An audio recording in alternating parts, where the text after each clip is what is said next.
Le thème de la soirée, c'est l'accès aux données.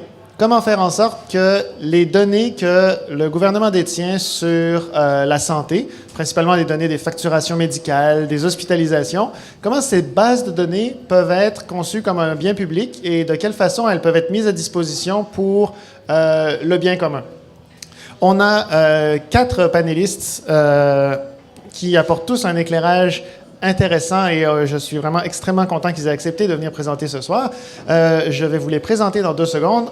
Avant ça, je voudrais vous mentionner que cette activité est rendue possible grâce à de l'argent des Instituts canadiens de recherche sur la santé qui financent ma chaire de recherche et qu'on remercie ce soir. Donc, nous avons ce soir avec nous Claude Lemay. Claude Lemay est le responsable pour le Québec de l'Institut canadien d'information sur la santé, qui est une structure qui collecte et analyse des données de toutes les provinces canadiennes sur la santé. David Buckridge, qui est professeur à McGill, qui fait des recherches en utilisant des données avec des recherches extrêmement innovatrices sur l'ambition de jumeler des données privées des données publiques pour faire des contributions à la santé publique. Dr. Michael Scholes, qui est directeur de l'Institut Institute for Clinical Excellence, je ne sais pas s'il existe une traduction française. Voilà, je savais que je ferais des erreurs. Qui est une structure créée en Ontario pour héberger, analyser et rendre exploitables les données en santé. Et c'est au niveau canadien probablement une des structures les plus innovantes.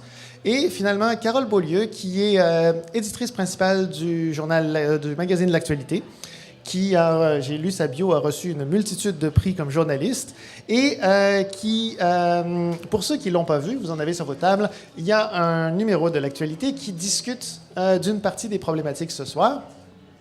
Donc, encore une fois, merci à tous nos participants. Et sans plus tarder, donc, une série de présentations séquentielles. Monsieur Lemay. On commence.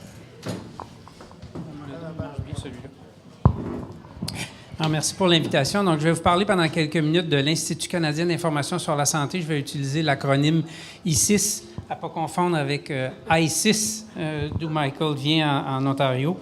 Alors, l'ICIS a été créé en 1994 sur demande des provinces pour combler une lacune au niveau de l'information comparable au niveau pan-canadien entre les provinces au niveau du système de santé. On est un organisme privé à but non lucratif et notre mandat est donc de produire de l'information comparable de qualité qui permette aux provinces, aux régions et aux établissements de se comparer sur toute une gamme d'indicateurs en santé. Pour ce qui est de la transmission des données vers l'ICIS, l'ICIS n'a aucun pouvoir d'imposition sur qui que ce soit, donc on y va avec un pouvoir d'influence. Plus il y a de gens, plus il y a de juridictions qui participent à une base de données à l'ICIS, plus ça incite les autres à participer, et c'est comme ça qu'on fonctionne. La seule chose qu'on demande, c'est que les normes de contenu dans une base de données soient respectées de sorte que nous, on puisse faire des analyses après ça avec une garantie là, de comparabilité entre les données.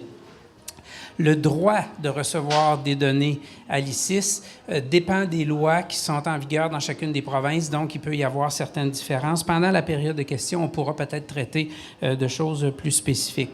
L'ICIS signe également des ententes formelles avec chacune des provinces qui encadrent la transmission de cette information-là, donc qui encadrent la transmission, le storage, la protection, l'utilisation, la destruction et tout ça. Les fournisseurs de données vers l'ICIS varient. Ça peut être soit les ministères, soit les régions, soit les établissements. Ça peut aussi être des ordres professionnels qui fournissent des données sur les membres des ordres professionnels. Et cette transmission-là peut varier aussi en fréquence et dans le temps. Par exemple, au Québec, les données d'hospitalisation qui sont transmises à l'ICIS viennent à l'ICIS une fois par année dans un fichier qui contient les 750 000 hospitalisations qui se produisent au Québec dans un an. Par contre, en Ontario, il y a des données, par exemple, sur les médicaments. C'est tellement abondant qu'on reçoit un fichier de données chaque jour. Donc, ça peut varier beaucoup là, au niveau de la fréquence pour la réception. Les éléments de données qui seraient sensibles, comme le numéro d'assurance maladie, par exemple, sont encryptés ou cachés sur réception à l'Institut. Alors, c'est automatisé. Vous voient pas l'utilité que nos employés aient accès à des numéros d'assurance maladie réels des citoyens. On les a quand même parce qu'exceptionnellement, à l'occasion, on peut avoir, par exemple, à dire à un établissement, bien, voici les cas qui ont servi pour le calcul de tel indicateur. Donc, à ce moment-là, ça nous prend les numéros d'assurance maladie, mais en principe, ils sont cachés. Pour ce qui est des données qu'on détient présentement, l'ICIS détient une trentaine de bases de données, donc hospitalisation, dialyse, arthroplastie, des dépenses en médicaments, les médicaments, les incidents médicamenteux.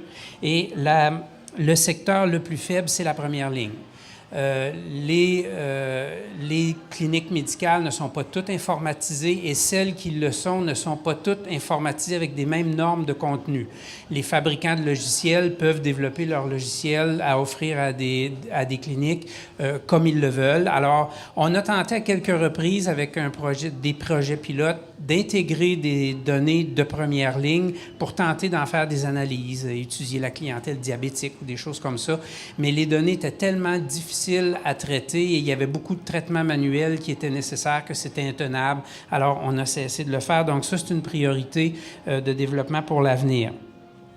La couverture actuelle dans ces 30 bases de données-là, ça varie d'une province à l'autre puis ça évolue dans le temps. Par exemple, la longue durée, on a 1 millier d'établissements de longue durée hors Québec. Il n'y en a pas au Québec, mais il y en a 1000 à l'extérieur du Québec qui soumettent des données de longue durée depuis 2 à 3 ans à peu près. On a fait une première diffusion publique de certains indicateurs au printemps cette année à partir de ces 1000 indicateurs-là. Un autre exemple, la rémunération des médecins. Pour ça, on a des données identiques pour toutes les provinces, Québec inclus, puis on les a depuis longtemps.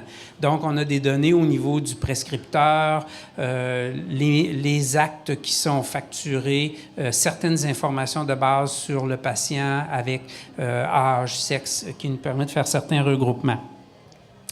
Alors, l'utilisation que nous, on en fait, la qualité de ce qu'on peut faire dépend bien sûr de la couverture puis de la qualité et de la comparabilité. Je vous donne juste un exemple, par exemple, en chirurgie d'un jour.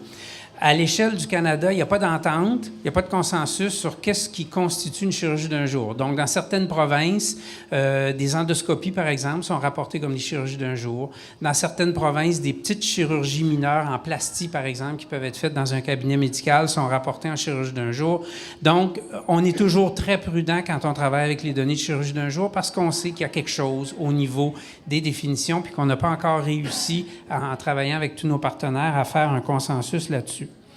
L'ICIS, à l'interne, peut jumeler les données d'une base de données à l'autre. On a des critères très précis pour le faire. Ce n'est pas n'importe lequel de nos analystes qui peut dire comme ce matin, ben moi, ça me tente de fusionner des données d'hospitalisation, puis d'urgence, puis de médicaments. Donc, il y a des critères à respecter pour qu'on autorise à l'interne, avec un comité senior, le jumelage de données, parce que bien sûr, quand on jumelle des données entre différentes bases de données, le risque de réidentification d'un patient augmente. Donc, on a des critères pour ça.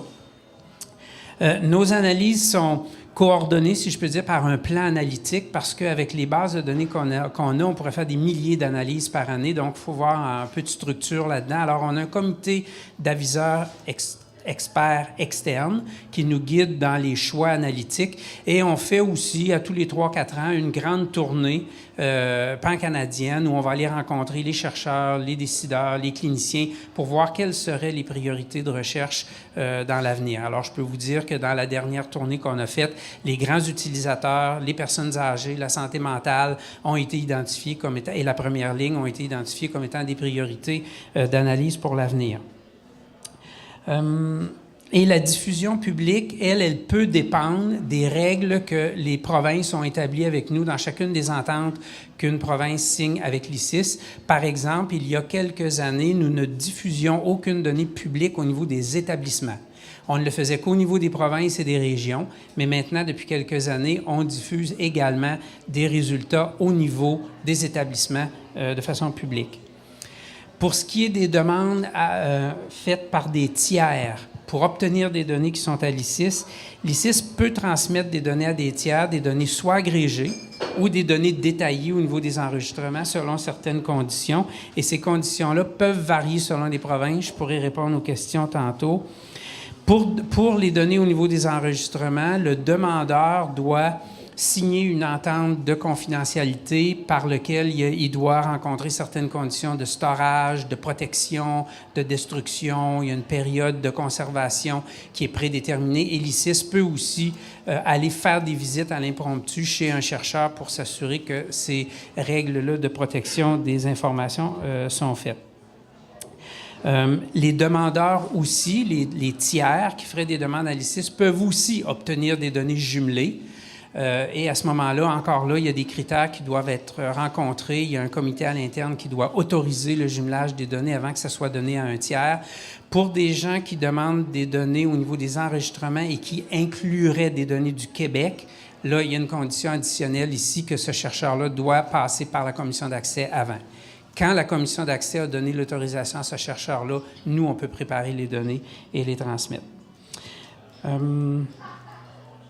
Alors, je pense que je vais vous laisser là pour le moment, peut-être juste pour vous dire que pour nous, à l'Institut, c'est sûr qu'on croit absolument à la puissance des données qu'on peut produire. Je vous donne un exemple. Il y a quelques années, on a fait une étude sur les chirurgies offertes aux femmes qui avaient un premier diagnostic de cancer du sein.